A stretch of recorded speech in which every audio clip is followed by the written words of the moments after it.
What's going on, guys? Welcome back to CrossFlix, brought to you by Cross Platforms, where we talk about movies and TV across all different genres. Today, I want to talk about Fantastic Beasts and the Secrets of Dumbledore. So, let's get to it.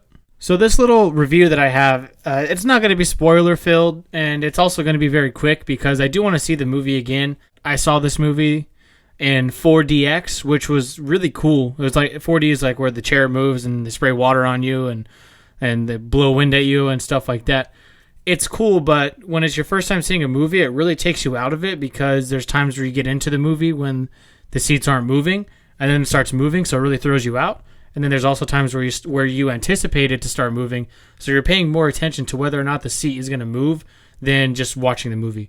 So I definitely have to see it again, but I do want to give a quick little review of my initial thoughts on it, just based off of what I was able to comprehend. I was also super tired that day. I probably shouldn't have seen it, but nevertheless, I still enjoyed the movie, so don't get it twisted.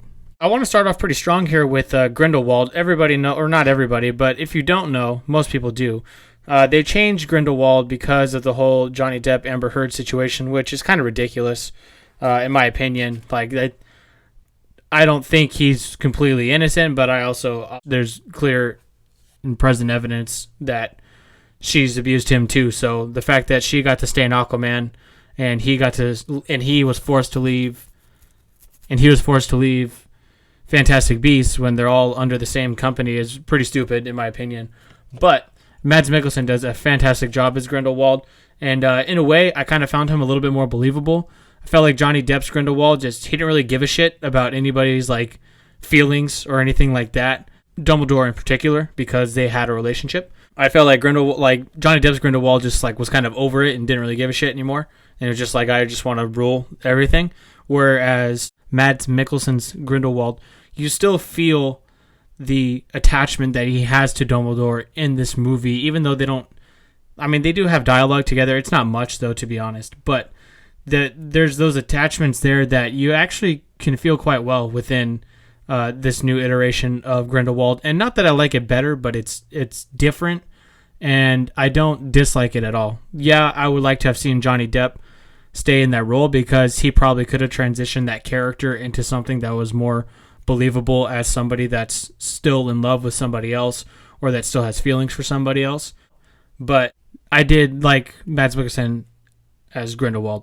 He did a good job at just having two sides of loving somebody and wanting to rule the world of magic and muggles.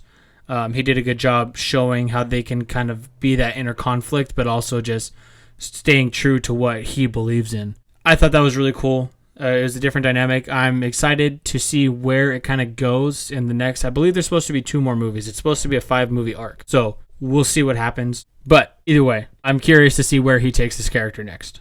Eddie Redmayne is perfect again in this movie. Quirky, funny, relatable. He's awesome. I love him as an actor, and then I feel like he's a great fit into this little Harry Potter franchise. So his role as Newt was great. What's the guy's name? Homie that plays Jacob. I can't think of his name right now, but Jacob is cool. He's funny as always. I like him as an actor as well. I think he was in one of the Steve Jobs movies. He does a good job. He plays a good part. And Jude Law as well. I actually like him quite a bit as young Dumbledore. Again, he's kind of like Mads Mikkelsen in that he's really believable that he does still love this person, but he knows what's best, or he stays true to what he thinks is best for the world and for people. So he does a good job showing that inner conflict as well, and they've worked really well together. They bounce off each other quite well in their chemistry. And then lastly, Ezra Miller. There's a lot of stuff going on with Ezra Miller right now.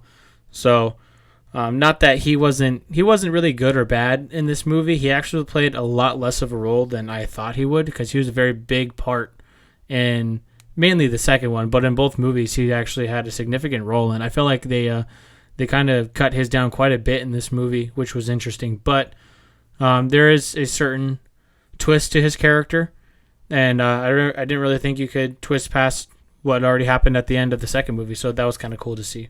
Oh, and I almost forgot too. Jessica Williams is a new character in this movie, and her character's name is, I'm just going to call her Mrs. Hicks because I forget how to pronounce her first name. But she was a really fun addition to the cast, and she brought out a lot of laughs, and she was definitely a comedic relief while also still being really serious about the story that's going on within the movie. So I liked her addition a lot, and I'm curious to see what they do with her moving forward. Hopefully they don't really like sidetrack her, because she can play a really pivotal part in this the rest of this franchise. There's going to be some other characters that I'm going to talk about in a spoiler review when I eventually do it. I just don't want to talk about them now because it would be spoilerish, even though they've already been in the franchise. Just if I talked about their characters, I would talk about their story, because their story in this movie is pretty much a spoiler. Otherwise I would have mentioned them. So more on some other characters later. So when it comes to the movie itself, it actually there weren't very many slow moments. The pace picks up very quickly, and then like at the start of the movie, something happens, and you're like, oh wow, like didn't really expect them to do that. So that was kind of cool. So based off the title of the movie, this Secrets of Dumbledore, I was kind of expecting a little bit more. Like, yeah, there is a secret in this movie, but like I feel like the biggest secret was given away at the end of Crimes of Grindelwald, with Credence being a Dumbledore. So it was like, I wasn't upset about it, but I felt like there could have been a little bit more to it, or maybe just have a different title to the movie or something, just have that be an extra little twist. Based off the title, like I was expecting to experience a lot more secrets within the character of Dumbledore. And so it's important to know going into it that it's not the secrets of Albus Dumbledore, it's the secret of the Dumbledore family. So looking at it that way, it makes a little bit more sense. I think a lot of Potterheads kind of know some of the biggest secrets of the Dumbledore character anyway. So again, that's why you got to go into it thinking of family of Dumbledore, not the character of Albus Dumbledore. Overall, I did like this movie. It's actually, I like every Harry Potter franchise movie, even like the weak ones. I still love them. It's kind of like Star Wars for me. I feel like these last two movies in particular, they're very anticlimactic. As soon as like a final battle starts or something, it finishes like right away almost. And it's like, okay, I would have liked to have seen a little bit more. But I know that it's because they're leading up to one big like grand finale, which hopefully they follow through on that. But it just kind of, it's like, not that it's a letdown, it's just kind of like comes and goes really quick, and you're like, oh, okay. Like they just spent 2 hours leading up to this, and it was like a 5-minute sequence. So that was my biggest like disappointment with this movie, I guess.